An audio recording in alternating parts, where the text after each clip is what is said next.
By most modern definitions, this is not exactly exciting footage, but I just thought I would put something up here showing what your house might look like after you've had foundation repair.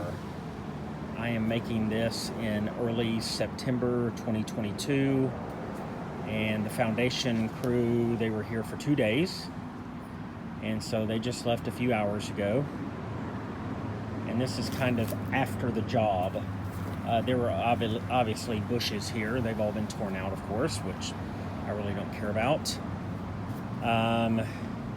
Since there were bushes covering this, I don't know how much cracking had gone on before. Can't really say. But so either the foundation going through its bad phase or getting fixed, this would have been the result of some of that. I'll go over here to the side.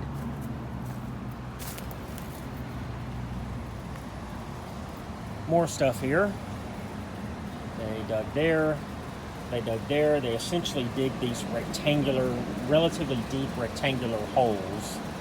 And then they put some blocks in there and a jack, and I'm kind of assuming they don't leave the jacks. I checked in from time to time.